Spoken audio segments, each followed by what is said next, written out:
안녕하십니까. 오늘은 부동산은 비싸게 사서 사게 팔아야 된다, 이런 주제로 한번 이야기해 보려고 합니다. 사실 이 이야기는 개인마다 다르긴 하지만 부동산 투자를 오래 하신 분은 이 말에 공감을 많이 하실 겁니다.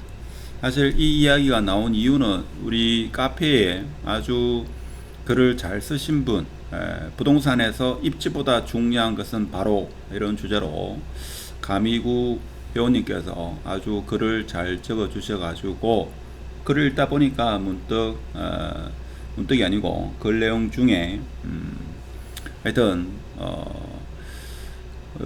글을 작성한 내용을 보면서 부동산은 비싸게 사서 사게 판다, 이런 주제로 한번 이야기해 보도록 하고, 그에 대한 이유는 각자 생각하는 거로 답변을 드리도록 하고 같이 한번 보도록 하겠습니다.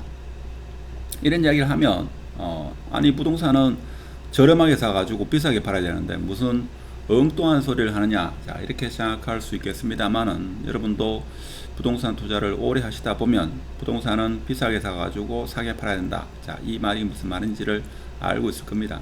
그래서 보통 한 10년 이상 투자하신 분은 이렇게 하시는 분이 많다, 저는 그렇게 생각합니다.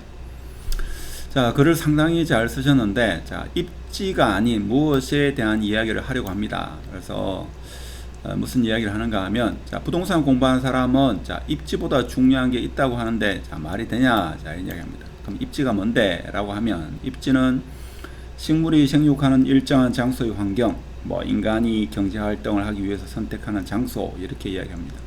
사실 입지보다는 위치라는 말을 더 중요시하죠. 자, 입지는 사실 입지는 바뀌죠. 근데 위치는 바뀌지 않습니다.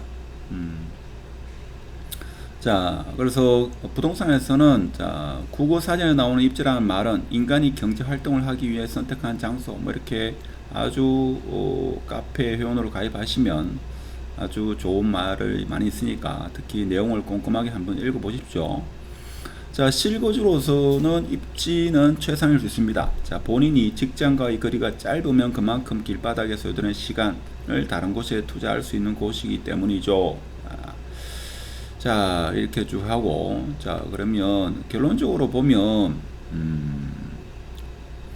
자, 한때 유행했던 게 뭔가 하면 브랜드, 역세권, 대단지, 신축, 평지, 조품화 등 입지를 설명하는 이야기들은 어디서나 들을 수 있기에 설명은 그만하겠습니다 돼 있고, 자, 그러면 하시고자 하는 말씀이 뭐였는가 하면, 자, 입지보다 중요한 땡땡이라 해놓고 왜 입지를 이만큼 이야기하냐, 자, 입지가 그만큼 중요하다. 그럼 입지보다 중요한 게 뭔데? 라고 이야기하고 있습니다. 그래서 오늘의 주제와 관련된 겁니다. 자, 도대체 그게 뭔데? 라고 했을 때 가격입니다. 가격. 자, 가격이 입지보다 중요하다, 자, 이런 이야기를 합니다. 맞는 말이죠. 자, 부동산 투자를 하고 공부를 하면 점점 어려운 기술들이 들어가고 어려운 말을 자꾸 쓰고, 자, 수요와 공급, 거시경제, 미국 금리, 대출 규제, 정부 정책, 엄청나게 공부할 게 많습니다. 자, 근데 여기서 이제 오늘 제가 말씀드리고 싶은 내용이 나옵니다. 투자의 본질을 까먹더라고요. 투자의 본질이 뭡니까? 투자의 본질은 사게 사서 비싸게 판다. 근데 오늘 제가 뭐라 했죠? 자, 비싸게 사가지고, 자, 사게 판다. 자, 요 말을 했습니다. 그러니까 투자의 본질과는 반대다 이거죠. 투자의 본질은 사게 사가지고 비싸게 판다 하는 겁니다. 자, 이 한 줄로 정의할 수 있는 일인데 말이죠. 자, 이 한 줄로 보면 굉장히 쉽습니다. 사게 사서 비싸게 판다. 여러분도 지금 제 영상을 듣는 분도 실거주 한 채, 혹은 투자로 두 채, 세 채, 이렇게 많은 분도 계시겠죠. 근데 과연 여러분이 사게 사가지고 비싸게 팔 수 있습니까? 제가 볼 때는 이거는 거의 불가능하다. 자, 이걸 할 수 있으면 제가 볼 때는 제 영상을 시청할 리도 없고, 유튜브 하는 사람도 대부분 이걸 잘 못합니다. 사게 사서 비싸게 판다. 이론적으로는 이게 맞는데 투자의 본질도 맞고, 이걸 틀렸다고 말하는 사람은 세상에 한 사람도 없다. 자, 그런데 뭔가 하면 경험을 해보면 1년이고 3년이고 5년이고 10년이고 경험을 해보면 궁극적으로는 뭐로 기울되는가 하면 비싸게 사가지고 조금 싸게 팔아야 되거죠. 이게 제가 볼 때는 경험을 해본 사람은 이 말에 더 공감을 할 겁니다. 이제 경제학을 처음 공부하는 사람은 공부를 처음 하는 사람은 사게 사가지고 비싸게 파는 게 맞는데, 자, 부동산에 오랜 경험을 가지고 계신 분은 뭔가 하면 비싸게 사가지고 사게 팔아야 된다. 자, 이 말이 제가 볼 때는 더 공감이 될 겁니다. 대표적인 예로 이런 게 있죠. 여러분이 과거부터 투자를 했으면 2012년도, 13년도에 예를 들면 한 3억 하는 아파트였는데 집을 계약하려고 중개사하고 이야기가 다 됐다 이거죠. 근데 막상 또 가니까 이 사람이 3억 1천을 부른다. 3억 1천. 자, 3억 1천을 불러가지고 기분이 나빠가지고 그 자리에서 일어나가지고 왔는 기억이 있습니다. 그래서 어떻게 보면 입지보다 중요한 것은 타이밍이다. 그 타이밍에는 가격이란 말이 녹아있다 이거죠. 그래서 여러분이 부동산을 매수할 때는 조금 비싸게 주고 조금 저렴하게 팔아야 한다. 그래야지만 그 물건이 내 것이 되고 다음 사람을 위해서 조금 저렴하게 파는, 그래서 적절한 매수 타이밍, 매도 타이밍이 필요하다 하는 겁니다. 그래서 어느 정도는 이야기했습니다만은 여러분이 한번 곰곰이 생각해 보면 과거에 아파트를 매수할 뻔했는데 내가 사게 사기 위해서 투자의 원칙, 투자의 본질인 사게 사기 위해서 사게 사가지고 비싸게 팔려고 하다가 매물을 사지 못하는 그런 경험을 한두 번 하신 분들은 비싸게 사서 사게 팔아야 한다. 이 말에 상당히 공감을 하실 겁니다. 그래서 대부분 사람들이 사게 사서 비싸게 팔려고 그렇게 생각을 합니다만은 사실 전국적으로 대구뿐만 아니라 서울, 부산도 마찬가지고 23년도 1월 달이 가장 저점이었다.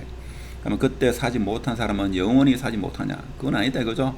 지금은 그때보다 좀 비싸지만 비싸게 사가지고 지금보다는 가격이 좀 오른 내 다음 사람을 위해 가지고 조금은 저렴하게 파는 그러한 것, 다음 사람도 먹을 게 있게끔 그렇게 해야지만 내 물건이 팔리지.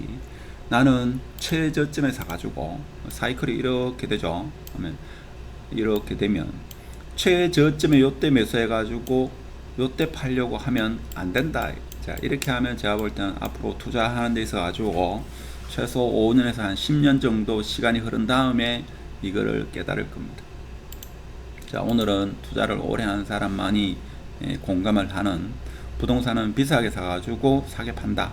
뭐 이런 내용으로 우리 회원분께서 아주 그 글을 잘 적어 주셔가지고 문득 그 생각이 나가지고 영상을 한번 찍어 봤습니다. 그렇다고 해가지고 물건을 매수하러 가가지고 일단은 협상은 해봐야 되겠죠. 협상은 해보고 그 시점에서 약간은 더 주고 그렇게 살 수 있는 여유가 있어야 된다. 그 이유라는 것은 어떻게 보면 감당 가능한 것이집니다. 그래서 그런 말도 합니다. 사실 투자의 타이밍은 내 수중에 돈이 있을 때 그때가 매수 타이밍이다. 이런 말도 부동산 격언에 있습니다. 뭐 저점에 매수하는 게 아니고 돈이 없는데 뭐 저점이고 고점이고 부동산을 매수할 수 있습니까? 하여튼 오늘은 부동산에서 입지보다 중요한 것은 가격이다. 이런 말을 하는데, 자, 부동산은 저렴하게 사가지고 비싸게 판다. 이 말이 맞는지, 부동산은 비싸게 사가지고 싸게 판다. 이 말이 맞는지 한번 오늘 저녁에 하루 이틀 혹은 한 일주일 동안 이 말을 되새겨 보면서 나는 과거에 이런 적이 없었는지 한번 생각해 보면 실력이 많이 향상되지 않겠나 그런 생각이 들고, 카페 회원으로 가입하셔 가지고 이런 글을 같이 공유하고 여러분의 인사이트를 그리고 불인이지만 여러분의 생각을 공유했으면 하는 바람에서 오늘 영상을 찍어 봤습니다. 마치도록 하겠습니다. 감사합니다.